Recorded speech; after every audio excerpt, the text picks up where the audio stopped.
क्या किसान कर रहे हैं अपने लिए आंदोलन? नहीं, किसान आम जनता के लिए आंदोलन कर रहा है। ये वीडियो उन लोगों के लिए है जो ये समझ रहे हैं कि नया कानून जो किसानों के लिए बनाया गया है उसका नुकसान सिर्फ किसान को होगा। जी नहीं, आप गलत हैं। अब मैं आपको समझा दूं, शायद आपको समझ में आ जाएगा। केवल एक सेक्शन बताता हूं जिससे आपको पूरी कहानी समझ आ जाएगी। जो कॉन्ट्रैक्ट फार्मिंग है, उस कॉन्ट्रैक्ट फार्मिंग की धारा 3, उसमें जो एग्रीमेंट होगा किसान और व्यापारी के बीच में, मैं उसके बारे में बताता हूँ। आप समझ जाएंगे, उसके बाद कुछ बताने की जरूरत नहीं पड़ेगी। उस धारा 3 में लिखा है कि किसान और व्यापारी के बीच में एग्रीमेंट होगा। उसमें यह लिखा जाएगा, नंबर 1, किसान को अपनी जमीन पर कौन सी फसल उगानी होगी।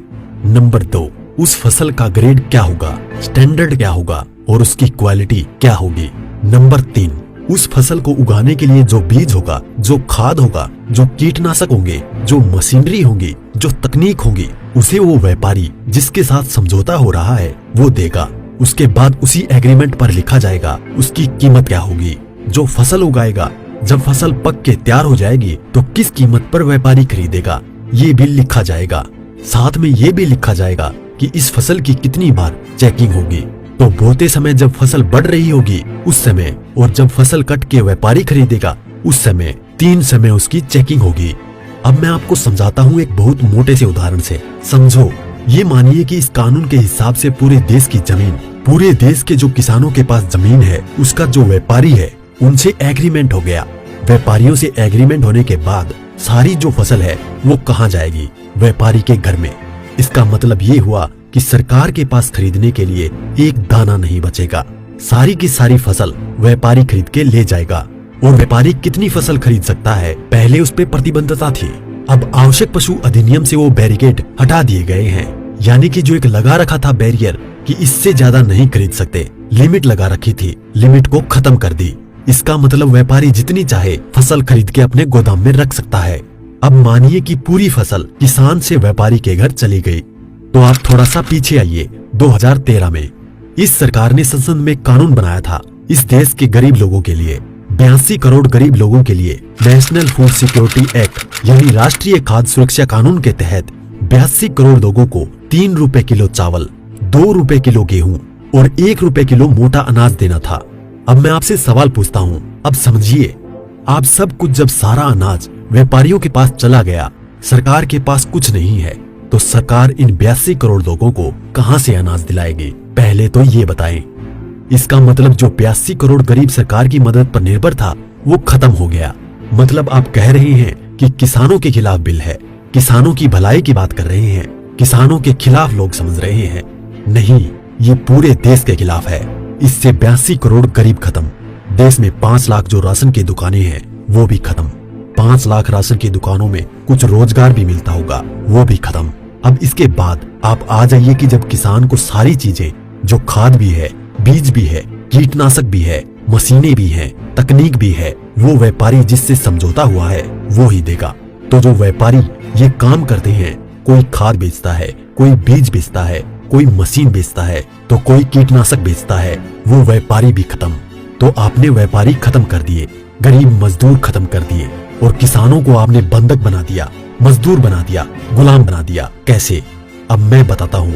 जब किसान की जमीन पर एग्रीमेंट हो गया तो किसान चाहकर भी अपनी जमीन में मानो मक्का बोए हुए है, मक्के से एक बूटा तोड़ के नहीं खा सकता।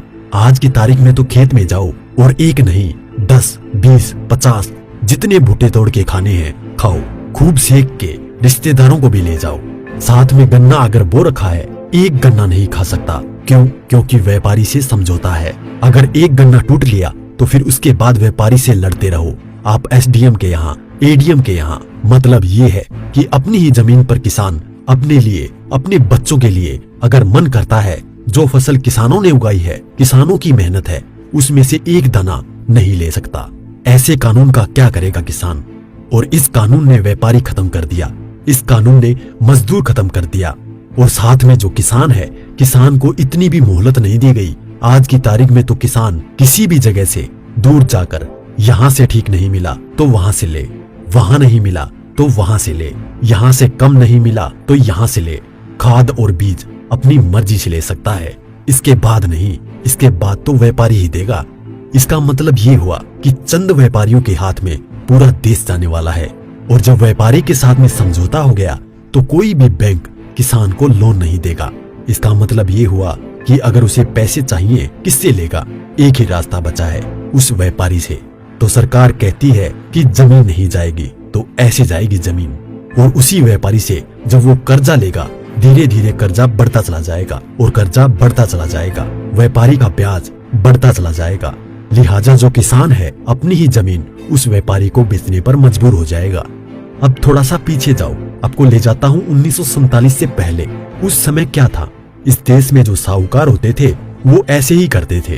किसान को पैसा दिया, वो पैसे पे इतना ब्याज पर ब्याज पर ब्याज पर ब्याज किसान की पीढ़ियां गुजर जाती थी, कर्ज नहीं उतरता था और सारी जमीन जो है वो साहूकार के यहाँ पे चली जाती थी। मदर इंडिया और धर्मेंद्र जी की गुलामी जैसी फिल्में देखें आप, और अगर पढ़ना हो तो गोदान पढ़ो मुंशी प्रेमचंद जी की। पहले वो अपनी ही जमीन पर बंधुआ मजदूर बनेगा, उसके बाद में अपनी ही जमीन बेच जाएगा।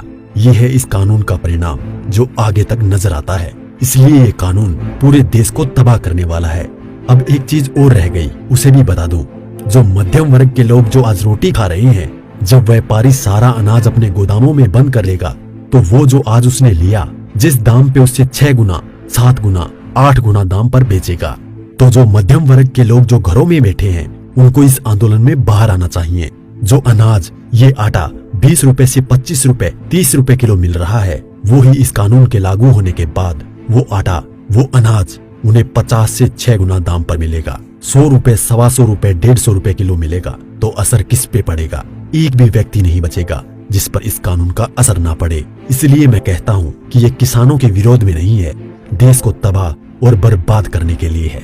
इतना सब कुछ पता होने के बाद भी अगर आप किसानों का साथ नहीं देते हैं तो आगे आपकी मर्जी।